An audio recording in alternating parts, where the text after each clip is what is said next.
السلام علیکم ورحمۃ اللہ وبرکاتہ۔ وعلیکم السلام ورحمۃ اللہ وبرکاتہ۔ کیا حال ہے سب کا؟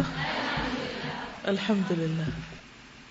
آج ہم انشاءاللہ پیچھے سے کچھ ریکیپ کریں گے پہلے، اس کے بعد آگے چلیں گے۔ تو غزوہ بدر کو اپنے ذہن میں دوہرا لیجئے۔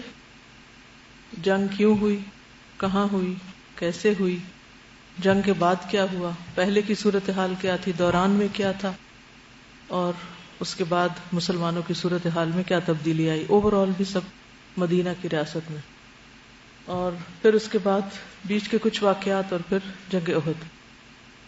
تھوڑا سا مدینہ منورہ کے بارے میں۔ نبی صلی اللہ علیہ وسلم کے زمانے میں مدینہ منورہ جب آپ ہجرت کر کے گئے تو اس کا رقبہ جو تھا وہ 30 مربع کلومیٹر تھا۔ اس میں 72 قلعے تھے، فورٹس، جس میں 59 یہود کے اور 13 عربوں کے۔ مدینہ کی آبادی یہودیوں اور عربوں پر مشتمل تھی۔ عربوں کا پیشہ کاشتکاری، تجارت، جانوروں کو پالنا تھا۔ یہود عام طور پر زرگری کرتے، موتی بیچنا، اسلحہ بنانا اور چمڑا رنگنا ان کا کام تھا۔ مسجد نبی کی زمین سہل اور سہیل کی ملکیت، 2 بھائی تھے، یتیم بچے تھے۔ ابو بکر رضی اللہ تعالیٰ عنہ نے نبی صلی اللہ علیہ وسلم کی طرف سے 7 دینار ادا کر کے اس کو خریدا تھا۔ مسجد نبی کیوں بنائی گئی تھی؟ سب سے پہلے تو عبادت کے لیے، پھر تعلیم و تربیت، لوگوں کے درمیان فیصلے کرنے کے لیے، اور ایک طرح سے نبی صلی اللہ علیہ وسلم کا نبوی سیکریٹریٹ تھا۔ اچھا، پھر اس کے بعد یہ ہے کہ مسجد نبی کی فضیلت، ایک نماز وہاں پر 1000 نمازوں کے برابر ہوتی ہے، یعنی ثواب کے اعتبار سے۔ اس کے ایک حصے کو ریاض الجنہ یعنی جنت کا ٹکڑا کہا گیا ہے، جو آپ کے ممبر اور آپ کے گھر کے درمیان تھا۔ اور ثواب کی خاطر صرف 3 مسجدوں کی طرف سفر کرنا چاہیے۔ نبی صلی اللہ علیہ وسلم کی رہائش جب تک مسجد نبی تعمیر نہیں ہوئی تھی اور اس کے آس پاس آپ کے حجرات تعمیر نہیں ہوئے تھے، آپ نے تقریباً 7 ماہ ایوب انصاری کے ہاں گزارے، اور اس دوران پھر زید بن حارثہ اور ابو رافع نبی صلی اللہ علیہ وسلم کی بیٹی اور حضرت سودا کو مکہ سے مدینہ لائے، حضرت ام کلثوم اور فاطمہ کو۔ حضرت رقیہ حضرت عثمان کے ساتھ آئیں، اور زینب مکہ میں ہی رہ گئی اپنے شوہر ابو العاص کے ساتھ، کیونکہ وہ ابھی تک مسلمان نہیں ہوئے تھے۔ مسجد نبی کے قریب صفہ ایک چبوترا تھا جو مدینہ کی پہلی درس گاہ تھی، اور مکہ کے مہاجرین اور دوسرے علاقوں سے جو بھی لوگ نبی صلی اللہ علیہ وسلم کی ملاقات اور تعلیم کے لیے آتے وہ یہاں پر ٹھہرتے تھے، اور مختلف اوقات میں اس کی مجموعی تعداد 400 کے قریب بتائی جاتی ہے۔ یہ آپ دیکھ رہے ہیں کہ مدینہ میں 2 طرف پہاڑ ہیں، اور یہ کیا جبل ایر ہے؟ جی، یہ آپ دیکھ رہے ہیں کہ یہ مسجد نبی ہے، ٹھیک ہے۔ میں چاہ رہی تھی کہ مدینہ کا پورا نقشہ آپ کے سامنے بہت بڑا بڑا واضح ہو، کہ جب لفظ قباء بولا جائے تو آپ کو پتہ چل جائے کہ اچھا کس طرف کی بات ہو رہی، احد بولے تو پتہ چلے کدھر کی بات ہو رہی، اور احد اور قباء ایک دوسرے کے اپوزٹ ہے یا ایک دوسرے کے ساتھ ساتھ ہیں، یہ کس طرف۔ تو اس سے یہ کہ باتیں آپ کو زیادہ یاد رہیں گی، اور انشاءاللہ جب کبھی آپ وہاں تشریف لے گئے تو بھی سمجھنے میں آسانی ہوگی۔ نیکسٹ، یہاں پر آپ دیکھیے کہ غزوات اور سرایا جو ہیں، غزوہ کس کو کہتے ہیں؟ جس میں نبی صلی اللہ علیہ وسلم بنفس نفیس خود نکلے، اور سریہ جس کا سالار آپ نے کسی صحابی کو بنایا۔ اور اس میں ان کے مقاصد اور حکمتیں کیا تھیں کہ دشمن کی نقل و حرکت کا پتہ چلانا، سرحدوں کی حفاظت، دشمن پہ دھاک بٹھانا کہ مسلمانوں کو کمزور نہ سمجھے، اور دوسرے قبائل کے ساتھ معاہدے کرنے کے لیے بھی آپ نکلے، اور دین کی تبلیغ ساتھ ساتھ ہو رہی تھی۔ اس میں اب یہ پورا کیلنڈر آپ دیکھ سکتے ہیں کہ نبی صلی اللہ علیہ وسلم ربیع الاول کو جب آتے ہیں ہجرت کر کے، تو ربیع الاول کے بعد تقریباً رمضان میں 6 مہینے ہیں، 6-7 مہینے۔ رمضان میں سب سے پہلا سریہ ہوا سیف البحر، اور پھر اس کے بعد شوال میں یہ دوسرا ہے۔ اس کے ساتھ ساتھ صرف ایک نہیں، بعض اوقات 2 بھی ایک موقع پر ہوئے۔ یہاں 30 مہاجرین گئے، یہاں 200 مہاجرین، یہاں 20 ہیں، اور آپ دیکھیں گے کہ تمام جگہوں پر صرف مہاجرین ہی جا رہے ہیں۔ ذوالقعدہ میں، پھر ذوالحجہ میں نہیں کیونکہ حج کا مہینہ ہے، اور محرم میں نہیں۔ پھر سفر میں نبی صلی اللہ علیہ وسلم بنفس نفیس خود نکلے، اور یہ آپ کی پہلی مہم تھی جس پر آپ نکلے، جس میں آپ نے عمر بن ثقفی سے معاہدہ کیا تھا۔ پھر یہ ربیع الاول، اور اس میں آپ دیکھ رہے ہیں کہ بوات کی طرف آپ نکلے ہیں، پھر صفوان کی طرف ایک ہی مہینے میں 2 دفعہ۔ غزوہ بدر اولا، جس میں قرظ بن جابر فہری جو مسلمانوں کی بکریاں وغیرہ لوٹ کے لے گیا تھا، اس کا پیچھا آپ نے کیا۔ پھر اسی طرح جمادی الاولیٰ میں ہم دیکھتے ہیں کہ ایک موقع پر 100 مہاجرین اور دوسرے 250 مہاجرین بنو مدلج کے ساتھ، اور ذوال اشارہ جو بدری کے قریب کا علاقہ ہے اس طرف آپ نکلے. جمادی الاخری میں کوئی ایکسپیڈیشن نہیں. رجب میں نخلا کی طرف جو طائف کے قریب ہے اس طرف آپ نے بھیجے. شعبان میں کچھ نہیں. پھر رمضان میں غزوہ بدر ہوتی جو پہلی فیصلہ کن جنگ تھی جس کو یوم الفرقان بھی کہا گیا. نیکسٹ. اب غزوہ بدر. غزوہ بدر میں آپ دیکھیے کہ یہ بدر ہے، اس طرف مکہ ہے، یہ جدہ ہے، یہ رابغ ہے، یہ سمندر کے کنارے کے ساتھ ساتھ ہے، یہ بحر احمر ہے، ریڈ سی جس کو آپ کہتے ہیں، جس کے دوسری طرف ایجپٹ جاتا ہے اور افریقہ آ جاتا ہے. تو یہ بدر ہے اور اس طرف مدینہ ہے. ٹھیک ہے. تو گویا مدینہ سے مکہ کی طرف آتے ہوئے بدر آتا ہے راستے میں. ٹھیک. اب تو نیا راستہ بن گیا نا، لیکن پرانا جو خط ہے، خط الہجرہ، اس کے قریب سے گزرتا ہے بدر کے. یہ ابواء ہے. ابواء کی تاریخی حیثیت کیا ہے؟ کچھ یاد ہے؟ نبی صلی اللہ علیہ وسلم کی والدہ کا انتقال یہاں اور وہ یہاں پر دفن ہے. پھر اس کے بعد آپ دیکھیے کہ یہ حدیبیہ مکہ کے قریب ہے، عصفان، اور پھر قدید ہے. بہرحال مکہ والوں کی تیاری کیا تھی اس میں آپ دیکھیے کہ بدر جو ہے وہ مدینہ سے 155 کلومیٹر دور ہے، پہاڑوں سے گھرا ہوا علاقہ ہے. آمد و رفت کے 3 راستے ہیں. اس طرف قدوۃ الدنیا ہے اور یہ قصوہ ہے مکہ کی طرف، اور پھر والرکب اسفل منکم، یہ سمندر کی طرف کا جو راستہ ہے یعنی دوسری طرف. تو نبی صلی اللہ علیہ وسلم نے جب مدینہ سے آپ نکلے اور بدر میں آ کے قافلے کو گھیرنے کی کوشش کی جو ادھر سے آ رہا تھا، پیچھے سے اوپر یعنی شام کی طرف سے آ رہا تھا، تو اس کا راستہ یہ پڑتا تھا. یہاں آ کر ایک پڑاؤ ڈالتے تھے یہ لوگ، اور اگر یہ 3 راستے مسلمان بند کر دیتے تو کیا ہوتا؟ ان کا قافلہ یہاں آ کے گھر جاتا. لیکن انہوں نے بہت ہوشیاری کی اور انہیں بھی پتہ چل چکا تھا کہ مسلمان ہمارا راستہ روکیں گے، لہذا وہ سمندر کی ساتھ کے راستے سے مکہ پہنچ گئے. ٹھیک. اس طرف سے چونکہ یہ قافلہ پہنچ گیا، ابو سفیان نے کہا بھی کہ ہم خطرے سے باہر ہیں، لیکن یہاں سے ابو جہل لشکر لے کر راستے میں تھا. اسے روکا بھی گیا لیکن اس نے کہا کہ نہیں، اب ہم جا کے مقابلہ کریں گے. تو دونوں فوجوں کی مٹ بھیڑ یہاں پر ہوئی تھی. مکہ والوں کی تیاری کیا تھی؟ مکہ والوں کی تیاری یہ تھی کہ ابو لہب کے سوا بڑے بڑے سب نکلے تھے، سب سردار تقریباً آ گئے تھے.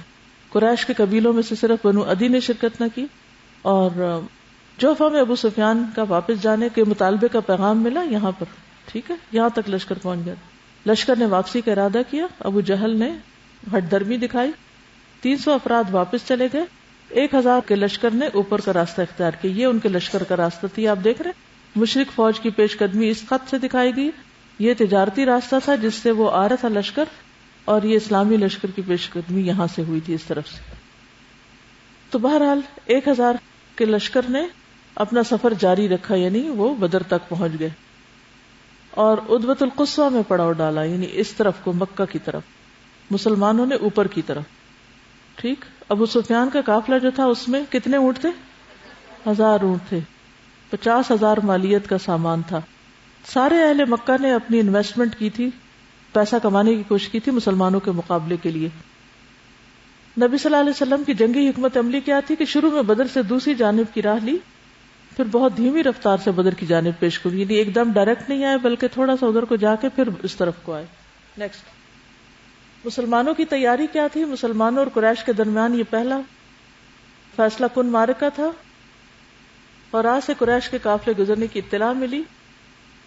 پھر آپ صلی اللہ علیہ وسلم نے جو لوگوں کو ابھارا لیکن پابند نہیں کیا، جو بھی لوگ نکلے اپنی مرضی سے نکلے.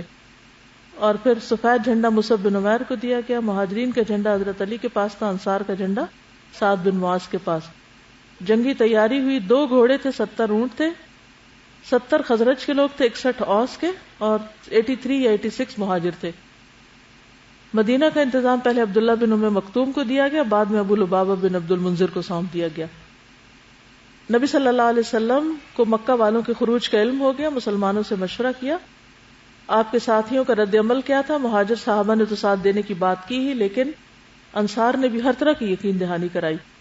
جی یہ مدینہ ہے، یہاں سے آ رہے ہیں بدر کی طرف، اور یہ نیچے مکہ ہے. نیکسٹ سلائیڈ دکھائیے.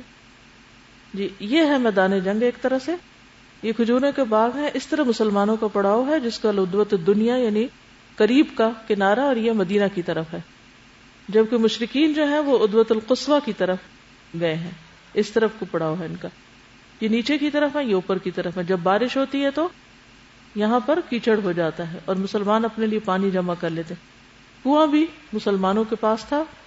صفوں کی ترتیب یہ بتائی گئی ہے، یہاں تیر انداز ہیں، یہاں تلوار والے ہیں یا نیزہ باز ہیں. ٹھیک. مقداد بن عمر کے پاس گھوڑا ہے. سب سے پہلے مبارزت ہوتی ہے جس میں آمنے سامنے فریقین آتے ہیں. ادھر سے عتبہ، شیبہ اور ولید آتے ہیں اور دوسری طرف سے حمزہ، عبیدہ اور حضرت علی آتے ہیں، اور انجام مسلمانوں کے حق میں بہتر ہوتا ہے. اس کے بعد مشرکین کا لشکر 950 ہے، جبکہ مسلمان جو ہیں وہ 313 ہیں. پھر کھلی جنگ ہوتی ہے جس میں مشرکین کی صفیں پلٹ جاتی ہیں. کتنے لوگ قید ہوتے ہیں؟ 70 قید ہوتے ہیں اور 70 مارے جاتے ہیں، اور مشرکین کا لشکر مکہ کی طرف بھاگ کر واپس چلا جاتا ہے. نیکسٹ. پھر یہ جنگ کے دن آپ نے کیا کیا کیا؟ نبی صلی اللہ علیہ وسلم کے لیے ایک چھپر بنایا گیا. حباب بن منذر نے ایک اچھی جگہ اترنے کا مشورہ دیا. چھپر پر پہرے داروں کا تعین کیا گیا. نبی صلی اللہ علیہ وسلم نے قریش کے لیڈروں کے قتل ہونے کی جگہوں کی پیشن گوئی کی. آپ نے ساری رات جاگ کر نماز اور دعا میں رات گزاری. یا حیو یا قیوم برحمتک استغیث کا ورد کرتے رہے. لیکن عام مسلمانوں نے رات سو کر اور پرسکون گزاری. بارش ہو گئی، موسم خوشگوار ہو گیا، مسلمانوں کو جسمانی روحانی طہارت حاصل ہو گئی. 17 رمضان کو یہ جنگ ہوئی. نبی صلی اللہ علیہ وسلم نے قریش کے لیے بدعا کی اور مسلمانوں کے لیے قبلہ رخ ہو کر دعا فرمائی. مسلمانوں کی صفیں برابر کی. اور پھر کس طرح پہلے 1 to 1 بیس پہ مقابلہ ہوتا ہے اور پھر مسلمان جم کے لڑتے ہیں. تعداد میں کم ہونے کے باوجود ان کی صفیں الٹ دیتے ہیں. جبریل باقاعدہ فرشتوں کی صف کے ساتھ اترتے ہیں. قرآن مجید میں اس کا ذکر آیا ہے. نبی صلی اللہ علیہ وسلم خود میدان میں اترتے ہیں اور پھر شاہت الوجوہ کہہ کر آپ نے دشمن کی طرف ریت پھینکی تھی. نبی صلی اللہ علیہ وسلم کا مسلمانوں کو حملہ کرنے کا خود آپ نے حکم دیا. پھر فرشتوں کے ذریعے مدد، پھر مشرکین کا فرار، اور ابلیس جو تھا وہ سراقہ بن مالک کی شکل میں آیا تھا before the left Mecca. Next. یہ کنواں ہے اور یہاں ادھر مسلمان ہیں اور نیچے مشرکین کی صف ہے. نیکسٹ. یہ بھی اسی کی تصویر ہے. نیکسٹ. یہ مدینہ ہے، یہ بواط ہے، یہ ذوالعشیرہ ہے، یہ بدر ہے، یہ حمراء الاسد ہے، یہ سویق ہے، یہ بحران ہے، یہ مریسی ہے جس کا آج ذکر آئے گا، یہ حجاز، یہ مکہ ہے، طائف، حنین اور نخلہ بھی اسی طرف ہے. یہاں کہیں یہ بنو سلیم ہے، بنو قریظہ، پھر ذو قرد، فدق، خیبر، وادی القرا، العلا، تیمہ، نجد اس طرف کو جاتا ہے، تبوک اور موتا اور دومت الجندل. ٹھیک ہے. اب یہ ذرا سے چونکہ آپ لوگ ان لفظوں کو بار بار سنیں گے سیرت کے اندر تو آپ کو پتہ ہونا چاہیے کہ ذوالعشیرہ بدر کی سائڈ پر ہے، بواط اور ذوالعشیرہ حمراء الاسد اس سے نیچے کی طرف یعنی مکہ کی طرف، کیونکہ ابو سفیان کا لشکر واپس مکہ گیا تھا نا تو مسلمان پھر یہاں تک آ کر واپس چلے گئے تھے پیچھا کرتے ہوئے. یہ احد ہے یعنی احد کے اپوزٹ سائڈ پہ. پھر ذو قرد، اور آج ہم کچھ اور جگہوں کے نام پڑھیں گے پھر وہ آپ کے مائنڈ میں ہونا چاہیے کہ کہاں پر ہے. نیکسٹ. آج ہم دومت الجندل کے بارے میں پڑھیں گے. آپ دیکھیے کہ کتنا دور ہے یہ مدینہ سے. یہاں نبی صلی اللہ علیہ وسلم نفس نفیس خود تشریف لاتے ہیں. ٹھیک ہے. شہدائے بدر کی قبریں ہیں یہاں پر. یہ بدر کا میدان ہے یعنی آپ دیکھ رہے ہیں کہ یہ سارا پتھریلا علاقہ ہے. نیکسٹ. وہاں ایک چشمہ بھی ہے، یہاں مسجد بھی اب تو بن گئی. نیکسٹ. اس میں آپ دیکھیے کہ یہ اردن ہے، موجودہ جارڈن. شام بھی یہیں کہیں ہونا چاہیے. تبوک. پھر اگر اس کا ایک بڑا سائز بنا کر کلاس روم میں لگا دیا جائے اور اسٹوڈنٹس بار بار دیکھتے رہے تو انشاءاللہ پھر کبھی زندگی میں سیرت بھولے گی نہیں، اور پڑھنا پڑھانا اور جہاں کہیں کچھ بھی سنیں گے فوری طور پہ مائنڈ میں آ جائے گا کہ کس علاقے کی بات ہو رہی ہے، کیونکہ سننا اور دیکھنا اس میں بہت بڑا فرق ہے. نیکسٹ. غزوہ بدر میں دونوں کے درمیان کیا فرق رہا کیونکہ صرف یوم الفرقان کہا گیا. نیکسٹ. پھر بدر سے مدینہ آتے ہوئے نبی صلی اللہ علیہ وسلم نے سب سے پہلے حضرت رقیہ کی وفات کی خبر سنی. پھر ادھر سے آپ کو مبارک دینے والے لوگ موجود تھے. پھر عبداللہ بن ابی جو ہے وہ دیکھ کر اسلام لے آیا. پھر راستے میں آپ نے عقبہ بن ابی معیط اور نضر بن حارث کو قتل کیا، مال غنیمت تقسیم کیا، اور یہ واپسی کا راستہ ہے. یہ مدینہ ہے. قیدیوں کے بارے میں اللہ نے قتل کے لیے کہا. حضرت عمر کی رائے یہی تھی، حضرت ابو بکر نے فدیہ کا کہا جو نبی صلی اللہ علیہ وسلم نے رائے تسلیم کر لی تھی. پھر ان قیدیوں سے تعلیم کا کام لیا گیا اور کچھ کو بغیر فدیے کے رہائی دی گئی. نیکسٹ. پھر بدر اور احد کے بیچ میں کئی واقعات ہوئے ہیں. غزوہ بنو سلیم ہوا ہے، پھر اس کے بعد نبی صلی اللہ علیہ وسلم کے قتل کی سازش، پھر غزوہ قرقرۃ القدر، پھر غزوہ بنو قینقاع یہ مدینہ کے اندر ہی، پھر غزوہ سویق، پھر اس کے بعد کعب بن اشرف کا قتل، پھر سریہ قرد، پھر نبی صلی اللہ علیہ وسلم خود نکلے، غزوہ غطفان، بحران. نیکسٹ. غزوہ احد مدینے سے شمال کی طرف 3 کلومیٹر کا فاصلے پر ہے، مشرق سے مغرب کی لمبائی 6 کلومیٹر ہے، رنگ سرخ ہے پہاڑ کا. یہاں بھی پہلے مبارزت اور پھر قتال ہوتا ہے. اس میں طلحہ بن ابو طلحہ عبدری اور زبیر بن عوام، اور دوسری طرف ان کے کچھ لوگ ہوتے ہیں، یہ اونٹ پر سوار ہیں وہ، اور زبیر ان کے اونٹ پر چڑھ کر ان کو مار ڈالتے ہیں.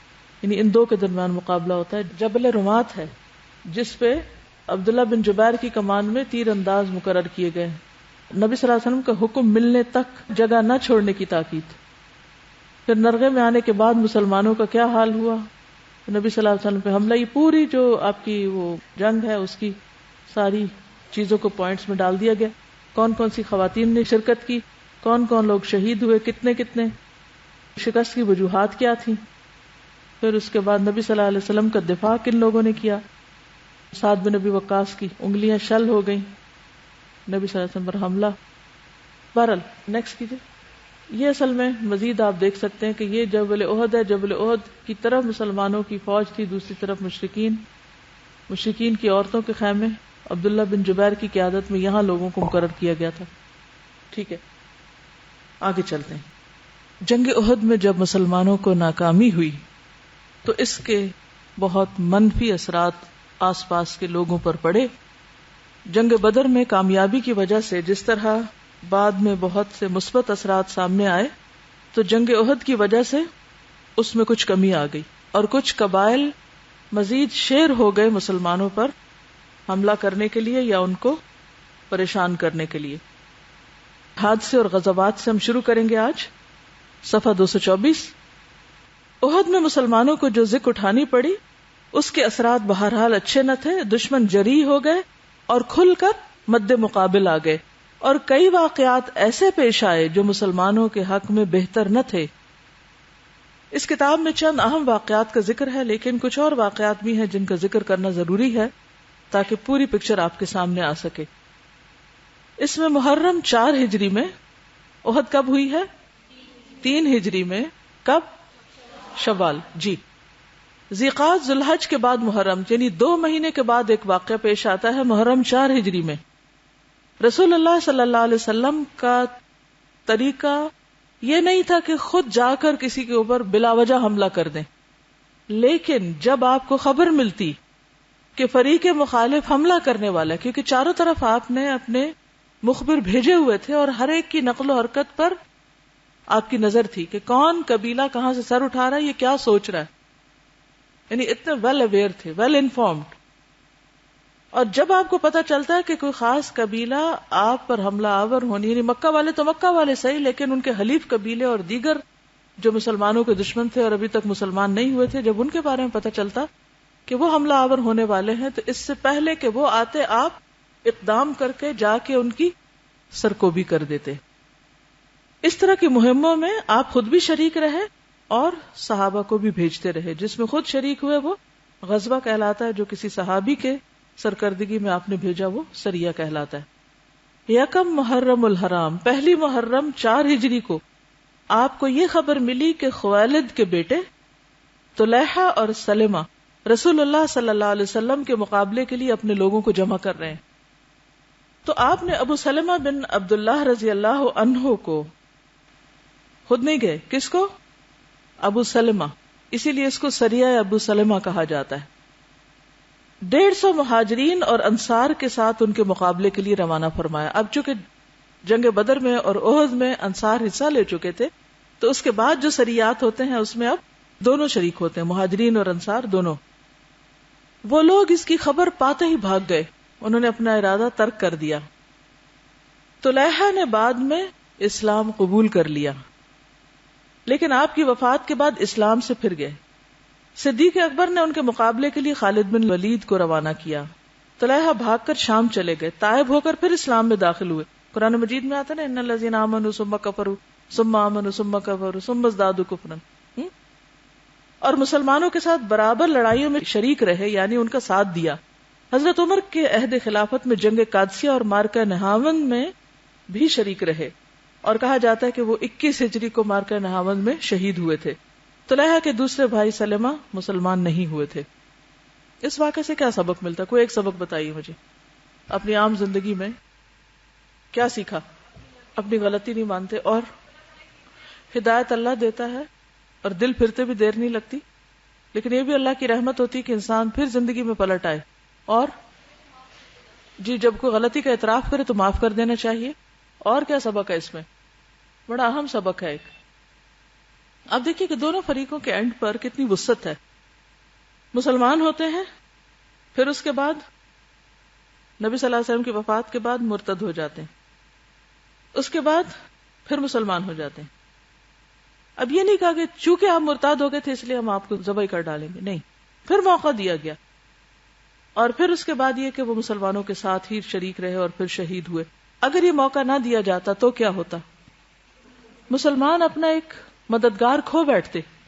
زندگی میں بہت دفعہ ایسا ہوتا ہے کہ ایک شخص سے غلطی ہو جاتی. اب دیکھیں کہ اسلام اور کفر سے بڑی بات کوئی ہے؟ کسی کا مرتد ہونے سے بڑا کوئی گناہ ہو سکتا ہے؟ لیکن اس کو بھی معاف کر دیا گیا، اور پھر اس کے بعد دوبارہ پھر واپس آ شریک ہوئے. وہ بھی جب انہوں نے غلطی کی، ریئلائز کیا، پھر پلٹ آئے. توبہ کا دروازہ اللہ نے کھلا رکھا ہمیشہ کے لیے، موت تک. ٹھیک ہے، تو اگر اللہ تعالیٰ معاف کر سکتا ہے تو بندوں کو بھی ایک دوسرے کو معاف کرتے رہنا چاہیے. جی آپ کچھ کہیے. ہاں شابش. انما الاعمال بخواتیمہا، اعمال کا دار و مدار خاتمے پر ہے کہ آپ کا اینڈ کس پہ ہوتا ہے. زندگی میں انسان سے بڑی بڑی غلطیاں ہو جاتی ہیں. ابو سلمہ کون تھے جن کے نام سے یہ سریہ مشہور ہے؟ ہاں، نبی صلی اللہ علیہ وسلم کے پھوپھی زاد تھے، کزن تھے. ان کا نام عبداللہ تھا. آپ کے رضائی بھائی تھے. نبی صلی اللہ علیہ وسلم کے ساتھ انہوں نے دودھ پیا تھا اور اسلام میں سبقت کی، حبشہ کی طرف ہجرت کی، وہاں سے مدینہ پہنچے، غزوہ بدر میں حاضر ہوئے، احد میں زخمی ہوئے، زخم مندمل ہوئے پھر کھل گئے. ٹھیک، اور ساتھ یہ سارے کام کرتے رہے. اگر ہم میں سے کسی کا زخم مندمل ہو کے پھر کھل جائے تو کیا کریں گے؟ کوئی ڈیوٹی قبول کریں گے؟ یہ ریٹائر ہو جائیں گے. نیکسٹ اگلا ہے سریہ عبداللہ بن انیس. عبداللہ بن انیس، یہ بھی آپ کی کتاب میں نہیں انہوں نے ذکر کیا. جیسے انیس لکھتے ایسے ہی انیس لکھتے. یہ ارنا کی طرف ہے، عین را نون ہا، ارنا، محرم 4 ہجری میں. اب آپ دیکھیے ایک ہی مہینے میں دوسرا. رسول اللہ صلی اللہ علیہ وسلم کو پتا چلا کہ سفیان بن خالد حذلی ارنا نامی جگہ پر مسلمانوں کے خلاف فوج اکٹھی کر رہا ہے. آپ نے عبداللہ بن انیس کو بھیجا کہ وہ سفیان کو قتل کر دے. عبداللہ کہتے ہیں میں نے عرض کیا اللہ کے نبی صلی اللہ علیہ وسلم آپ اس کا تعارف کروا دے، یعنی ہے کون جس کو میں قتل کرنے جا رہا ہوں. فرمایا جب تم اسے دیکھو گے تو مروب ہو جاؤ گے اور تمہیں شیطان یاد آ جائے گا. یعنی آپ نے اس کا یوں تعارف کرایا. میں نے عرض کیا میں مردوں سے نہیں ڈرتا، یعنی جو روب والے ہوتے ہیں ان سے میں نہیں ڈرتا. پھر میں نے آپ سے اجازت چاہی کہ اسے دھوکہ دینے کے لیے کوئی خلاف واقع بات کہہ دوں، تو آپ نے فرمایا اجازت ہے. جب میں وہاں پہنچا تو میں نے اسے دیکھا اور نبی صلی اللہ علیہ وسلم کے بتائے ہوئے تعارف سے اسے پہچان لیا اور واقعی اس سے مروب ہوا. وہ مجھ سے پوچھنے لگا کون ہو؟ میں نے کہا میں خزاعہ کا ایک فرد ہوں. میں نے سنا ہے کہ تم محمد صلی اللہ علیہ وسلم کے خلاف لڑنے کے لیے فوج جمع کر رہے ہو. میں بھی اسی مقصد کے لیے، میں تمہارے ساتھ ہوں. میں اس کے ساتھ چلتا رہا، اس سے باتیں کرتا رہا. اسے میری باتیں اچھی لگ رہی تھی، حتیٰ کہ ہم اس کے خیمے میں پہنچ گئے. اس کے ساتھ ہی چلے گئے. جب لوگ اطمینان سے سو رہے تھے تو میں نے اسے قتل کر دیا اور اس کا سر ساتھ لے آیا. میں غار میں داخل ہوا تو مکڑی نے اس کے باہر جالا بن دیا. وہ میری تلاش میں نکلے لیکن ناکام ہو کے واپس چلے گئے. میں نے مدینہ پہنچ کر نبی صلی اللہ علیہ وسلم کو خوشخبری سنائی تو آپ نے مجھے ایک لاٹھی عطا کی اور فرمایا تم جنت میں اس کے ساتھ ٹیک لگاؤ گے.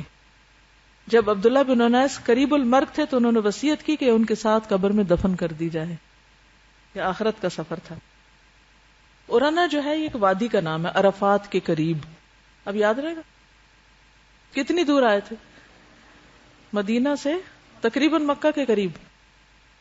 اب اگر آپ بائی روڈ بھی سفر کریں تو آپ تھک جائیں، صرف ایئر کنڈیشن گاڑی میں بھی تھک جائیں. بہرحال ایک بات آپ کو نظر آتی ہے کہ نبی صلی اللہ علیہ وسلم مختلف سرائے کے لیے بہت سمجھدار لوگوں کو سلیکٹ کرتے تھے. یہ زبردست لیڈرشپ ہے کہ کون سا کام کس کو دینا ہے، کون کیا کر سکتا ہے. یعنی محرم میں ہی دونوں چیزیں سامنے آتی ہیں. ایک طرف کس کو بھیجا؟ ابو سلمہ کو، اور دوسری طرف عبداللہ بن انیس. وائس ورثہ بھی تو ہو سکتا تھا، لیکن جو کام عبداللہ بن انیس یہاں کر سکتے تھے وہ ابو سلمہ نہیں، اور جو ابو سلمہ کر سکتے تھے وہ یہ نہیں. تو یہ سب کچھ حکمت سے تعلق ہے. یعلمہم الکتاب والحکمہ، صرف حکمت نازل نہیں ہوئی تھی بلکہ آپ نے لوگوں تک بھی منتقل کی، اور صرف آپ کے اقوال سے نہیں بلکہ آپ کے اعمال سے بھی حکمت سیکھنی چاہیے. ٹھیک ہے. پھر اس کے بعد ایک اور واقعہ ہوتا ہے جو مشہور واقعہ ہے، سریہ منذر بن عمرو بئر معونہ کا واقعہ. یہ آپ کی کتاب میں موجود ہے لیکن اس میں سیکوینس جو ہے یہ الٹ ہے. پہلے بئر معونہ کا واقعہ ہوئی اور پھر رجیع کا حادثہ. یہ سفر 4 ہجری میں، دونوں 4 میں ہوئے، اس لیے دونوں کو آگے پیچھے پڑھا جا سکتا ہے. ٹھیک ہے. چونکہ آپ کی کتاب میں رجیع کا حادثہ پہلے ہے اس لیے میں یہاں سے پڑھوں گی اور آپ اس کو ساتھ رکھیے. ٹھیک ہے. محرم کے بعد اگلا ہی مہینہ. اب آپ دیکھیے کہ ہر مہینے کچھ نہ کچھ ہو رہا ہے، کوئی نہ کوئی ایکٹیویٹی، اور چھوٹی موٹی نہیں. ہمارے بچے تو کاغذوں پر ہی ایکٹیویٹیز کر کے تو سب کچھ سیکھ لیتے ہیں، اور یہاں ہر چیز میدان جنگ میں ہے. رجیع کا حادثہ، سفر 4 ہجری. عزل اور قارہ قبائل کے کچھ لوگ، عزل عین ضاد لام سب پہ زبر ہے لام کے علاوہ، ان کے کچھ لوگ نبی صلی اللہ علیہ وسلم کے پاس آئے اور کہا کہ ان کے اندر اسلام کا کچھ چرچا ہے، لہٰذا آپ انہیں دین سکھانے اور قرآن پڑھانے کے لیے کچھ لوگوں کو بھیج دیں، ٹیچرز چاہیے. آپ نے عاصم بن ثابت کی امارت میں 10 صحابہ کو روانہ کر دیا. کتنے ٹیچرز بھیجے؟ 10. جب یہ لوگ رجیع پہنچے تو انہوں نے ان کے ساتھ غداری کی اور قبیلہ حذیل کی ایک شاخ بنو لحیان کو ان پر چڑھا لائے.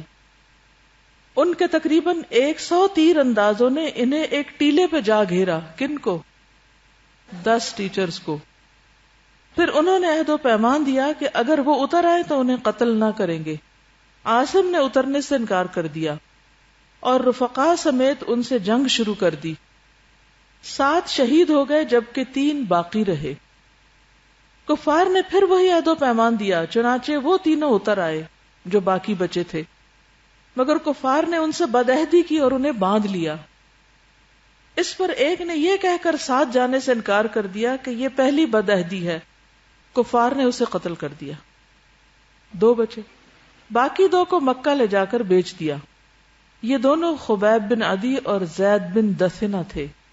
خبیب نے جنگ بدر میں حارث بن عامر بن نوفل کو قتل کیا تھا. کس نے؟ خبیب نے. کس جنگ میں؟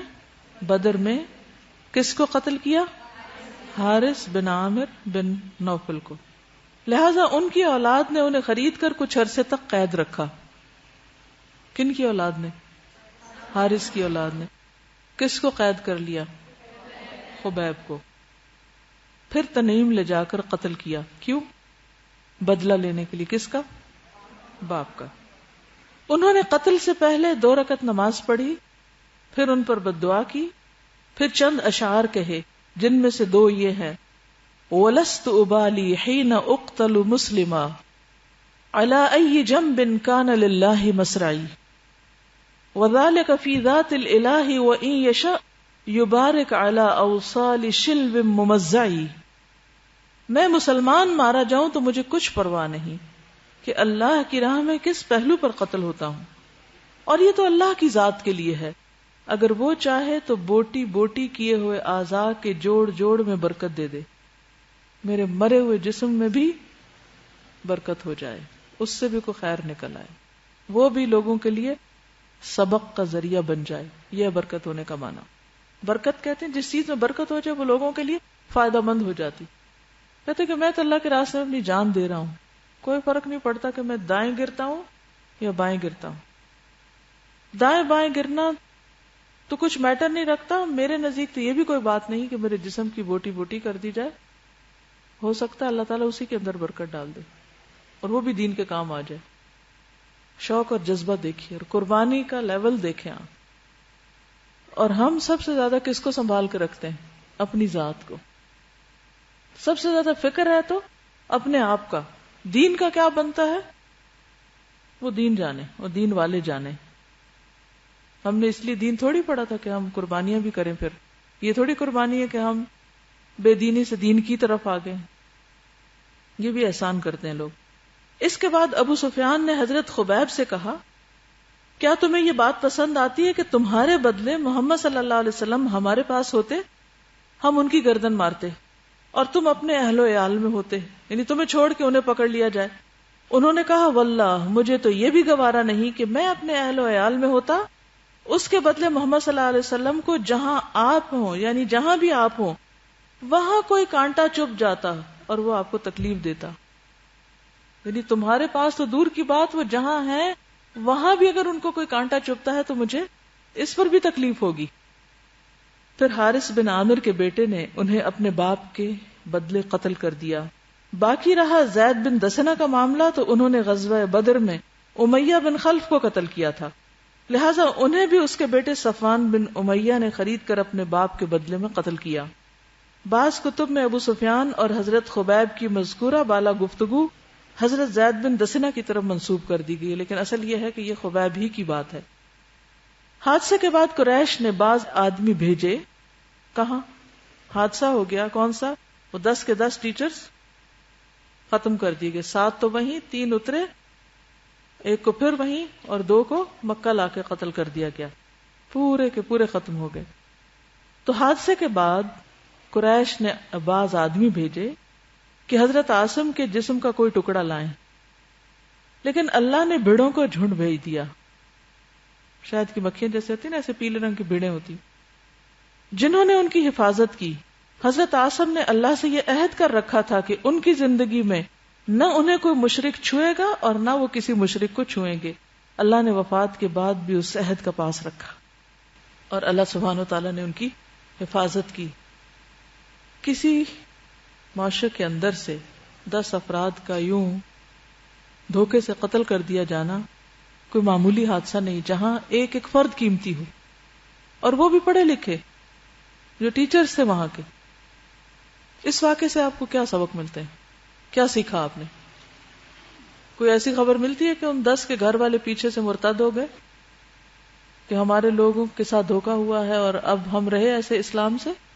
کیونکہ اسلام کا تو اس میں کوئی قصور نہیں, نبی صلی اللہ علیہ وسلم کا تو کوئی قصور نہیں, وہ تو دشمنوں کا قصور ہے جنہوں نے ان کے ساتھ دھوکا کیا اور ان کو ختم کیا. جی ہاں, انہوں نے بھی ایک ایسی ٹرک کی کہ پڑھے لکھے لوگوں کو وہاں سے نکالا. اور جی ہاں, صحابہ کرام کے اندر جو ایمان کا درجہ تھا کہ نبی صلی اللہ علیہ وسلم سے محبت جو تھی وہ انہیں اپنی جان سے زیادہ تھی, یعنی ایمان اس کے بغیر ہے ہی نہیں. ہم سب کو بھی اپنے دلوں کو ٹٹول کے اور پرکھ کے دیکھنا چاہیے کہ اگر ہمیں کسی بھی ایسی تکلیف کے موقع پر, یہاں پر آپ دیکھیں کہ وہ تیار کھڑے ہیں ان کو ختم کرنے کے لیے, ان کا کیا خیال اگر تمہیں چھوڑ کے ان کو پکڑ لیا جائے تو یہ سوال ہی پیدا نہیں ہوتا. یعنی وہ بکنے والے لوگ نہیں تھے, انتہا درجے کے مخلص لوگ تھے. جی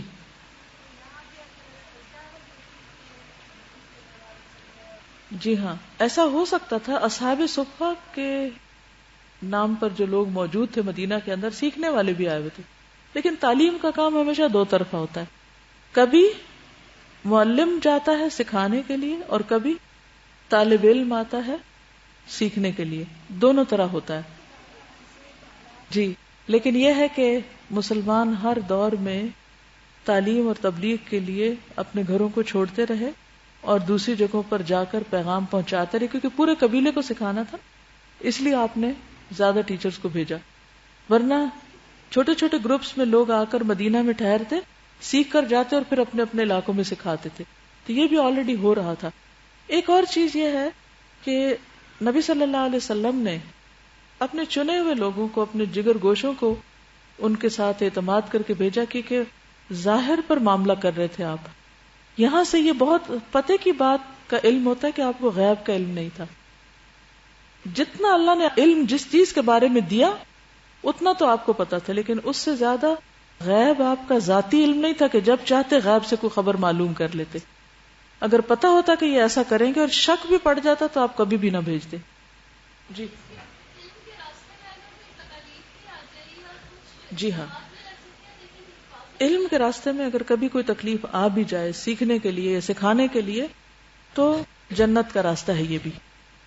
حضرت خبیب کے بارے میں آپ نے وہ پڑھا ہوگا کہ خبیب کو جب انہوں نے قید کر کے رکھا اپنے گھر میں، یعنی کہ پہلے تو وہ بیچے گئے اور پھر جب غلام بنے، پھر اس کے بعد جب انہوں نے قتل کا ارادہ کیا تو وہ ان کے گھر میں ابھی ایک طرح سے قیدی کی حیثیت میں تھے. تو اس میں ایک حارث کی بیٹی کہتی ہے کہ خبیب نے قتل سے پہلے استرا مانگا کہ وہ اپنے جسم کی صفائی کر لیں، زائد بالوں کو صاف کر لیں. کہتے ہیں کہ انہوں نے ان کو استرا دیا، ریزر دیا. تو وہ کہتی ہیں کہ میں اپنے کام کاج میں لگ گئی تو میرا چھوٹا بیٹا جو تھا وہ کھیلتا کھیلتا ان کے پاس چلا گیا اور حضرت خبیب نے اپنی گود میں بٹھا لیا اور دوسرے ہاتھ میں استرا تھا. کہتی ہیں کہ میں نے جب بچے کو خبیب کے پاس ان کے زانوں پہ بیٹھے دیکھا اور استرا ان کے ہاتھ میں تھا تو میں بری طرح گھبرا گئی کہ اب معلوم نہیں کہ یہ میرے بیٹے کے ساتھ کیا کرتے ہیں، کیونکہ وہ تو ڈسپریشن میں کچھ بھی کر سکتے تھے. تو خبیب کو پتا چل گیا کہ یہ عورت گھبرا گئی ہے. انہوں نے پہچان لیا. کہا کہ تم اس بات سے ڈر رہی ہو کہ میں اس بچے کو مار ڈالوں گا، میں ہرگز ایسا نہیں کروں گا. وہ کہتی ہیں کہ اللہ کی قسم کوئی قیدی میں نے خبیب سے بہتر نہیں دیکھا. یہ ان کا اخلاق تھا جنہوں نے ان کے دشمنوں کو مروب کیا. اللہ کی قسم میں نے ایک دن دیکھا کہ انگور کا خوشہ ان کے ہاتھ میں ہے اور وہ اس میں سے کھا رہے ہیں، حالانکہ وہ لوہے کی زنجیروں میں جکڑے ہوئے تھے. اس وقت مکہ میں پھلوں کا موسم بھی نہیں تھا.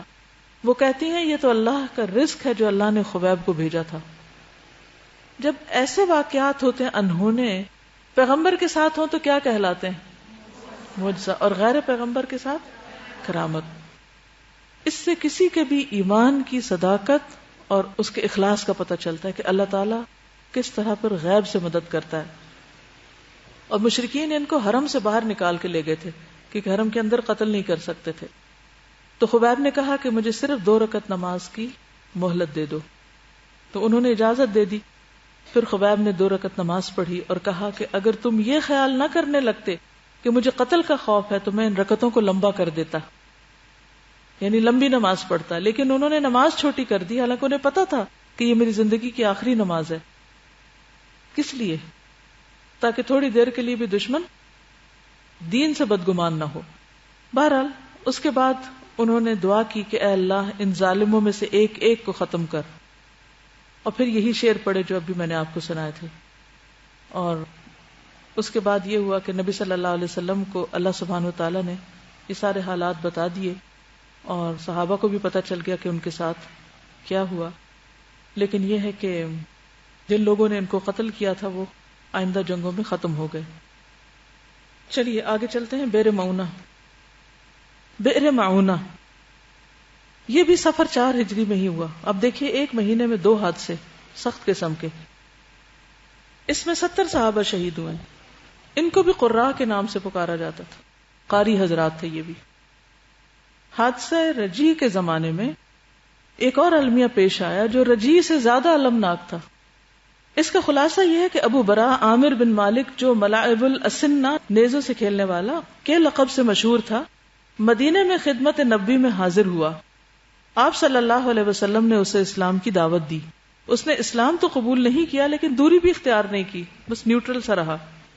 اور یہ توقع ظاہر کی کہ اگر اہل نجد کے پاس تبلیغ کے لیے آدمی بھیج دیے جائیں تو وہ اسلام قبول کر لیں گے. کون آتا ہے؟ ابو برا. کیا کہتا ہے کہ اہل نجد کے پاس کیا کریں؟ کچھ لوگ بھیج دیں تاکہ وہ بھی اسلام قبول کر لیں. اس نے یہ بھی کہا کہ وہ میری پناہ میں ہوں گے. چنانچہ رسول اللہ صلی اللہ علیہ وسلم نے قراء صحابہ میں سے 70 مبلغین بھیج دیے. اب جیسے آپ ذکر کر رہی تھی نا کہ ایسے حالات خراب تھے تو کیوں بھیجے، لیکن اب ہوتا یہ ہے کہ حالات کی خرابی کے باوجود جب کوئی اسلام یا دین کی بات سیکھنے میں انٹرسٹ شو کرتا ہے تو ہم کسی بھی assumption کی بنیاد پر کہ معلوم نہیں کیا ہو جائے گا اس سوال کو رد نہیں کر سکتے. مثلا کوئی شخص آپ سے سوال کرتا ہے یا آپ سے دین کے نام پر یا اللہ کے نام پر کوئی مدد مانگتا ہے دین ہی کی خاطر، تو آپ اس کو ریجیکٹ نہیں کر سکتے. تو نبی صلی اللہ علیہ وسلم کو معلوم تو تھا کہ اس نے اس طرح اسلام کے لیے وہ سب اپنا شوق ظاہر نہیں کیا، لیکن ظاہر پر معاملہ کرتے ہوئے، اعتماد کرتے ہوئے کہ اس علاقے میں بھی دین کو پھیلانا ہے. نجد کے علاقے میں، عراق کی طرف ہے نجد، تو آپ نے 70 لوگ بھیج دیے. انہوں نے بئر معونہ پر پڑاؤ ڈالا اور حضرت حرام بن ملحان رسول اللہ صلی اللہ علیہ وسلم کا نامہ مبارک لے کر اللہ کے دشمن عامر بن طفیل کے پاس گئے. اس نے خط پڑھنے کی بجائے ایک آدمی کو حکم دیا اور اس نے حضرت حرام کو پیچھے سے اس طرح نیزہ مارا کہ وہ آر پار ہو گیا. حضرت حرام نے فرمایا اللہ اکبر، رب کعبہ کی قسم میں کامیاب ہو گیا. پھر فوراً ہی اللہ کے اس دشمن نے باقی صحابہ پر حملے کے لیے بنو عامر کو آواز دی، مگر ابو برا کی پناہ کے پیش نظر انہوں نے اس کی آواز پر کان نہ دھرے، لہذا اس نے بنی سلیم کو آواز دی اور اس کی چند شاخوں رعل، زکوان اور عصیہ نے آ کر صحابہ کرام کا محاصرہ کر لیا اور سب کو تہہ تیگ کر ڈالا، سب کو قتل کر دیا. صرف کعب بن زید اور عمرو بن امیہ ضمری بچ رہے. کعب بن زید زخمی تھے، انہیں مردہ سمجھ کر چھوڑ دیا گیا. یعنی سب کے بیچ میں وہ زخمی پڑے ہوئے تھے، انہوں نے سمجھا یہ بھی شہید ہو چکے ہیں. چنانچہ وہ شہداء کے درمیان سے اٹھا لائے گئے، پھر زندہ رہے اور غزوہ خندق میں شہید ہوئے. عمرو بن امیہ ضمری منذر بن عقبہ کے ساتھ اونٹ چرا رہے تھے. انہوں نے جائے واردات پر پرندوں کو منڈلاتے دیکھا تو حادثے کی نوعیت سمجھ گئے. چنانچہ وہاں پہنچ کر منذر نے لڑتے بھڑتے شہادت حاصل کی اور عمرو بن امیہ قید کر لیے گئے. جب عامر بن طفیل کو بتایا گیا کہ ان کا تعلق قبیلہ مضر سے ہے تو عامر نے ان کی پیشانی کے بال کٹوا کر اپنی ماں کی طرف سے جس پر ایک گردن آزاد کرنے کی نظر تھی انہیں آزاد کر دیا. حضرت عمرو بن امیہ مدینہ پلٹے. راستے میں قرقرہ نامی ایک مقام پر پہنچے تو بنو کلاب کے 2 آدمی ملے. حضرت عمر نے انہیں دشمن کا آدمی سمجھ کر قتل کر دیا، حالانکہ ان کے پاس رسول اللہ صلی اللہ علیہ وسلم کی طرف سے عہد تھا. چنانچہ جب مدینہ پہنچ کر انہوں نے رسول اللہ صلی اللہ علیہ وسلم کو اس کی اطلاع دی تو آپ نے فرمایا قتلت قتیلین لأدینہما، یعنی میں ان کی دیت ادا کروں گا. تم نے ایسے 2 آدمی قتل کیے جن کی دیت مجھے دینی ہوگی. رسول اللہ صلی اللہ علیہ وسلم کو رجی اور بئر معونہ کے ان حادثات سے سخت رنج و الم پہنچا. یہ دونوں حادثے ایک ہی مہینے یعنی صفر 4 ہجری میں پیش آئے اور کہا جاتا ہے دونوں واقعات کی خبر آپ کو ایک ہی رات میں پہنچی. آپ صلی اللہ علیہ وسلم نے ان قاتلوں پر 30 روز تک نماز فجر میں بد دعا فرمائی، یہاں تک کہ اللہ نے ان شہداء کی طرف سے یہ پیغام نازل کیا کہ ہماری قوم کو ہماری طرف سے یہ بات پہنچا دو کہ ہم اپنے رب سے ملے تو وہ ہم سے راضی ہے اور ہم اس سے راضی ہیں. اس کے بعد آپ نے قنوت ترک فرما دی. کیا اس کے بعد دین سیکھنے سکھانے کا کام ختم ہو گیا تھا؟ ان حادثات کے بعد نہیں، جاری رہا.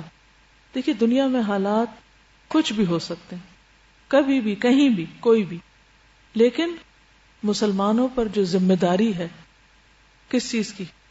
رسول اللہ صلی اللہ علیہ وسلم کی وراثت کو آگے بانٹنے کی.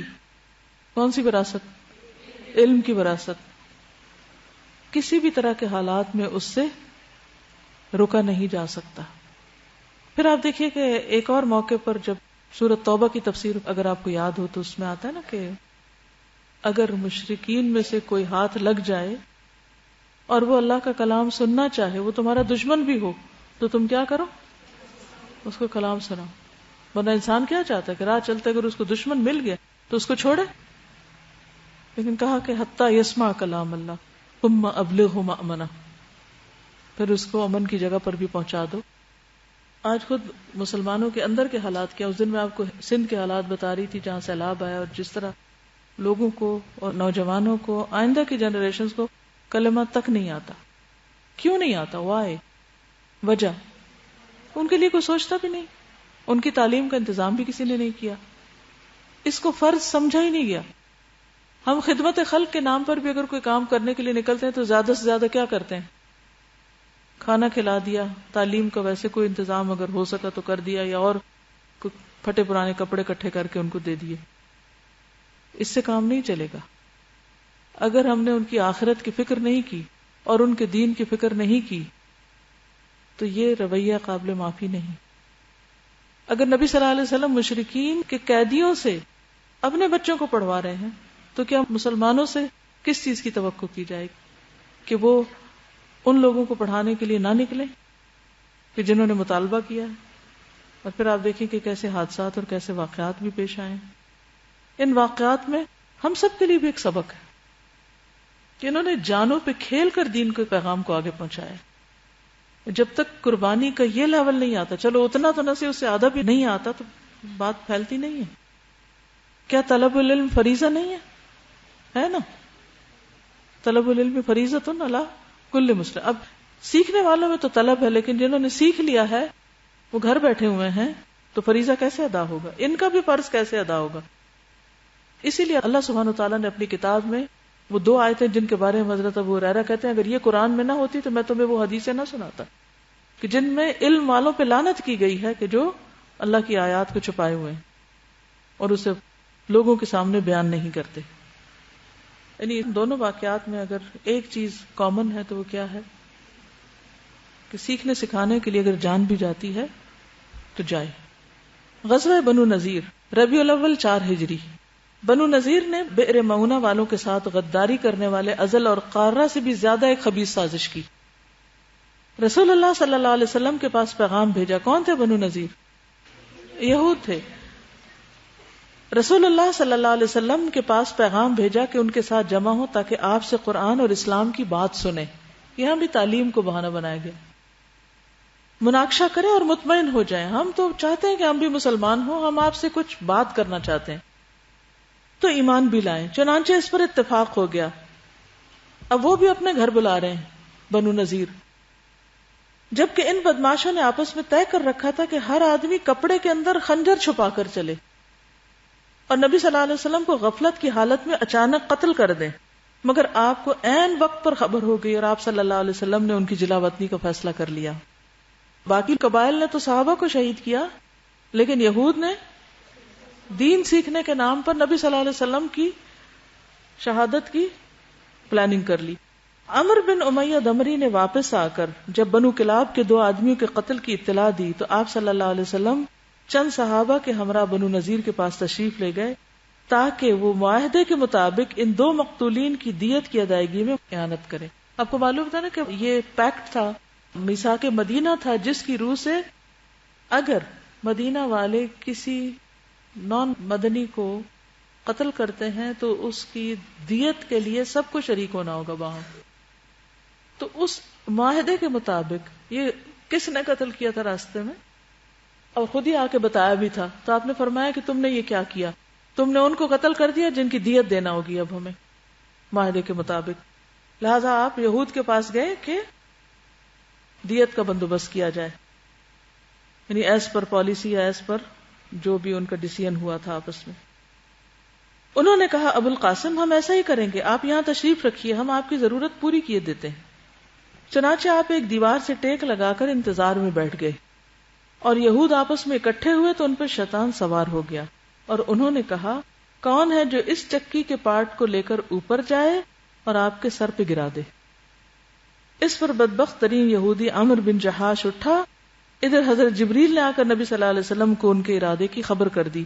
چنانچہ آپ تیزی سے اٹھے اور مدینہ چلے آئے۔ بعد میں صحابہ بھی آپ سے آ ملے اور آپ نے انہیں سازش کی اطلاع دی۔ اب آپ دیکھیں کہ ایک پہ ایک سازش یہ کر رہے ہیں مدینہ کے اندر۔ ایک موقع پہ کیا کہا کہ اس بہانے آپ کو بلایا جائے کہ آپ ہم کو کچھ سکھائیں، اور ہر ایک جو آنے والا ہے اس کو کیا کہا چھپا کے خنجر لے آؤ تاکہ مل کے کام ختم کر دیں۔ اور پھر جب آپ صلی اللہ علیہ وسلم خود تشریف لے گئے اس دوسرے معاملے میں تو ایک اور سازش کر لی۔ اس کے بعد آپ نے محمد بن مسلمہ کو یہود کے پاس بھیج کر کہلایا اخرجوا من المدینہ ولا تساکنونی بہا وقد اجلتکم عشرا فمن وجد بعدہ یضرب عنقہ، مدینے سے نکل جاؤ، اب تم میرے ساتھ یہاں نہیں رہ سکتے، تمہیں 10 دن کی مہلت ہے، اس کے بعد جو پایا جائے گا اس کی گردن مار دی جائے گی۔ کیوں نکالا جا رہا ہے ان کو؟ ان سازشوں کی وجہ سے۔ اس نوٹس پر یہود نے چند دن تک سفر کی تیاریاں کی، لیکن اسی دوران رئیس المنافقین عبداللہ بن ابی نے کہلا بھیجا ڈٹ جاؤ، مت نکلو۔ یعنی وہ تو جا رہے تھے لیکن اس منافق نے ان کو روک دیا۔ میرے پاس 2000 مردان ضرب و حرب ہیں، یعنی خوب لڑاکے لوگ موجود ہیں جو تمہارے ساتھ تمہارے قلعوں میں داخل ہوں گے اور تمہاری حفاظت کی خاطر جان دے دیں گے. اگر تمہیں نکالا گیا تو ہم بھی تمہارے ساتھ نکل جائیں گے. اتنی وفاداری کا اظہار ہو رہا ہے. اور تمہارے بارے میں ہرگز کسی کی بات نہ مانیں گے، اور اگر تم سے لڑائی کی گئی تو ہم تمہاری مدد کریں گے، اور بنو قریظہ اور غطفان بھی تمہاری مدد کریں گے. یہ سن کر یہود نے قوت محسوس کی اور رسول اللہ صلی اللہ علیہ وسلم کو کہلا بھیجا کہ ہم نہیں نکلتے، آپ کو جو کرنا کر لیں. یہ سن کر رسول اللہ صلی اللہ علیہ وسلم نے اللہ اکبر کہا. صحابہ کرام نے بھی تکبیر کہی. مدینے کا انتظام حضرت ابن ام مکتوم کو سونپا. جھنڈا حضرت علی کو دے کر بنو نذیر کے علاقے کا رخ کیا. وہاں پہنچ کر ان کا محاصرہ کر لیا. انہوں نے اپنے قلعوں اور گڑھیوں میں پناہ لی اور اسلامی لشکر پر تیر اور پتھر برسائے. چونکہ کھجور کے درخت اور باغات ان کے لیے سفر کا کام دے رہے تھے، اس لیے نبی صلی اللہ علیہ وسلم نے حکم دیا کہ انہیں کاٹ اور جلا دیا جائے. سورۃ الحشر میں اس کا ذکر ملتا ہے. اس سے ان کے حوصلے ٹوٹ گئے اور اللہ نے ان کے دلوں میں رعب ڈال دیا. چنانچہ 6 روز کے بعد، اور کہا جاتا ہے کہ 15 روز کے بعد، انہوں نے اس شرط پر ہتھیار ڈال دیے کہ وہ مدینے سے جلا وطن ہو جائیں گے. اس موقع پر بنو قریظہ بھی ان سے الگ تھلگ رہے. منافقین کے سردار اور ان کے حلیفوں نے بھی خیانت کی، کوئی مدد کو نہیں آیا. جیسے شیطان انسان سے کہتا ہے کہ کفر کر، اور جب وہ کفر کر بیٹھتا ہے تو شیطان کہتا ہے کہ میں تجھ سے بری ہوں، میں تو اللہ رب العالمین سے ڈرتا ہوں. تو یہ شیطان کے ساتھی تھے منافقین اور بنو قریظہ کی شکل میں، جنہوں نے اس وقت بنو نذیر کا کچھ ساتھ نہ دیا. رسول اللہ صلی اللہ علیہ وسلم نے انہیں اجازت دی کہ ہتھیار کے سوا جو ساز و سامان چاہیں لے جا سکتے ہیں، سب کچھ اٹھا کے لے جاؤ، صرف ہتھیار نہیں. وہ کیوں روک دیا؟ کیونکہ وہ پھر آپ ہی کے خلاف استعمال ہوتا. چنانچہ ان سے جو کچھ ہو سکا لے گئے، حتیٰ کہ گھروں کے دروازے، کھڑکیاں، کھونٹیاں، چھتوں کی کڑیاں تک اکھاڑ کے لے گئے. اسی کے متعلق اللہ تعالیٰ وہ اپنے ہاتھوں اور اہل ایمان کے ہاتھوں اپنے گھر برباد کر رہے تھے، خود ہی اپنے گھروں کو توڑ رہے تھے. بس اے اہل بصیرت، عبرت پکڑو.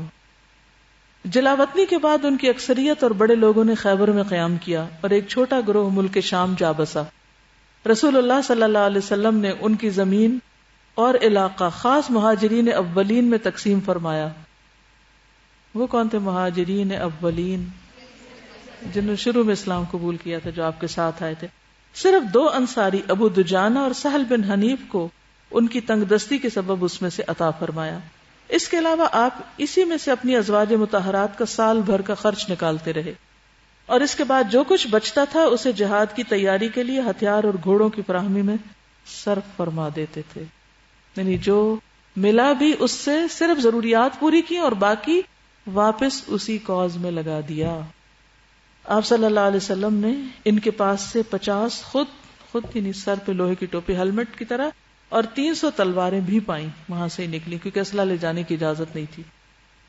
غزوہ بدر دوم شعبان 4 ہجری پہلے گزر چکا ہے کہ ابو سفیان نے احد میں اگلے سال جنگ کا اعلان کیا تھا. چنانچہ شعبان 4 ہجری کی آمد پر رسول اللہ صلی اللہ علیہ وسلم نے وعدے کے مطابق بدر کا رخ کیا اور وہاں 8 دن ٹھہر کر ابو سفیان کا انتظار کرتے رہے. آپ صلی اللہ علیہ وسلم کے ساتھ 1500 کا لشکر اور 10 گھوڑے تھے. جھنڈا علی بن ابو طالب کو دیا تھا اور مدینے کا انتظام عبداللہ بن رواحہ کے سپرد کیا تھا. ادھر ابو سفیان بھی 50 سوار سمیت 2000 کا لشکر لے کر روانہ ہوا اور مر الزہران پہنچ کر مجنہ کے مشہور چشمے پر پڑاؤ ڈالا. لیکن شروع سے اس پر رعب طاری تھا. چنانچہ یہاں پہنچ کر اس نے اپنے ساتھیوں سے کہا، جنگ اسی وقت موضوع ہوتی ہے جب شادابی اور ہریالی ہو، کہ جانور چر سکیں اور تم بھی دودھ پی سکو. اس وقت خشک سالی ہے، لہذا میں واپس جا رہا ہوں، تم لوگ بھی واپس چلے چلو. اس پر پورا لشکر کسی مخالفت کے بغیر واپس ہو گیا اور جنگ نہیں ہوئی. مسلمانوں نے بدر میں ٹھہر کر اپنا سامان تجارت بیچا اور 1 درہم کے 2 درہم بنائے. پھر اس شان سے واپس آئے کہ ہر دشمن پر ان کی دھاک بیٹھ چکی تھی. یعنی بدر ایک مبارک جگہ ہے. پہلے بھی وہاں سے واپس آئے تو ایک دھاک بیٹھ گئی تھی. اب یہاں بھی چونکہ آپ خود اس وعدے کے مطابق نکلے تھے اور ابو سفیان لڑے بغیر واپس گئے، تو دوبارہ مسلمانوں کی عزت ایک طرح سے بحال ہو گئی اور ہر جانب امن و امان قائم ہو چکا تھا. چنانچہ 1 سال سے زیادہ گزر گیا اور دشمنوں کو کچھ کرنے کی جرت نہ ہوئی. اب یہ ایک طرح سے امن کا سال آ گیا. اس کی بدولت رسول اللہ صلی اللہ علیہ وسلم نے آخری حدود تک امن پھیلانے کا موقع پایا. چنانچہ ربیع الاول 5 ہجری میں ڈاکوؤں کی سرکوبی کے لیے دومت الجندل تشریف لے گئے. دومت الجندل دیکھا تھا کتنا دور تھا. یہ 5 ہجری کو ہوا. یوں ہر 4 جانب امن و امان کا دورہ ہو گیا.